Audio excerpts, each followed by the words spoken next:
जरा सोचिए, एक बढ़िया सा दिन चल रहा हो और फिर अचानक एक जोरदार धमाके की आवाज से सब कुछ बिखर जाए। कैसा लगेगा, है ना? आज हम एक ऐसी ही कहानी पर नजर डालेंगे जहां सिर्फ एक कांच टूटने की आवाज ने पूरे दिन का रुख ही मोड़ दिया। सब कुछ एकदम नॉर्मल चल रहा था और फिर अचानक एक जोरदार क्रैश की आवाज। घर में जो भी था बुरी तरह से सहम गया। किसी को कुछ समझ ही नहीं आ रहा था कि आखिर ये हुआ क्या, ये आवाज आई कहां से। और जब पता चला तो सबके होश उड़ गए। बाथरूम का जो शावर पैनल था वो बिना किसी के छुए अपने आप टूटकर चकनाचूर हो गया था। लेकिन इस पूरे हंगामे से बस कुछ ही देर पहले माहौल बिल्कुल अलग था, एकदम शांत। तो चलिए एक नजर डालते हैं कि इस दिन की शुरुआत आखिर हुई कैसे थी। सुबह की शुरुआत बहुत ही खूबसूरत हुई थी। एक तरफ पहाड़ों का शानदार नज़ारा था तो दूसरी तरफ व्लॉगर और उनकी पार्टनर परफ्यूम के नामों को लेकर मजाक कर रहे थे, बिकॉज इट्स यू और स्ट्रॉन्गर विद यू। मतलब माहौल एकदम हल्का फुल्का और खुशनुमा था।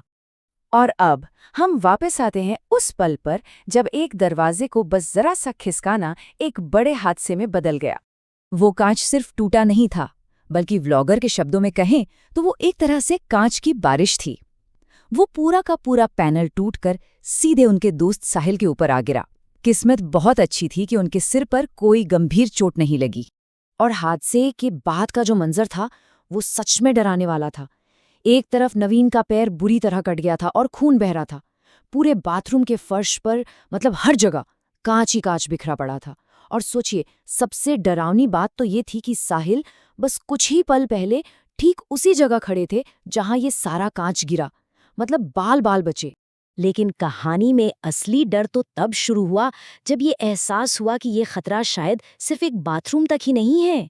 और उनका शक सही निकला। जब उन्होंने पीयूष का बाथरूम चेक किया तो वहां का ग्लास पैनल भी हिल रहा था। ऐसा लग रहा था मानो उसमें बबल्स आ गए हों, और वो भी बस टूटने ही वाला है। और तभी सबको इस बात की असली गंभीरता का एहसास हुआ कि ये कितना ज्यादा खतरनाक हो सकता था।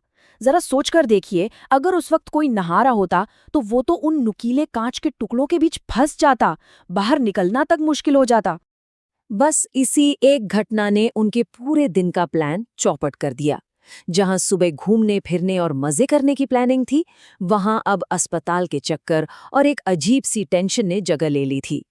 उनका दिन पूरी तरह से पटरी से उतर गया था। सुबह पहाड़ों पर जाने का जो प्लान था वो दोपहर तक अस्पताल जाने में बदल गया। फिर शाम को सोचा कि चलो मैगी पॉइंट पर मूड ठीक करते हैं, लेकिन वहां इतनी भीड़ थी कि वो भी नहीं हो पाया। और अंत में रात के 11 बजे जाकर घर पर डिनर नसीब हुआ। खैर, दिन तो जैसे तैसे खत्म हो गया, लेकिन दिल में जो डर बैठ गया था वो खत्म नहीं हुआ। अब तो अपने ही घर का बाथरूम एक खतरनाक जगह लगने लगा था।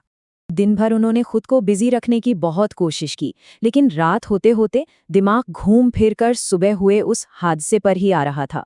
वो तनाव और डर मन से जा ही नहीं रहा था। और ये कहानी हमें एक बहुत गहरे सवाल के साथ छोड़ जाती है कि जब घर जैसी सबसे सुरक्षित मानी जाने वाली जगह पर ऐसा कुछ हो सकता है, तो फिर कल क्या होगा? ये एक ऐसा डर है जो किसी को भी अपने ही घर में असुरक्षित महसूस करा सकता है।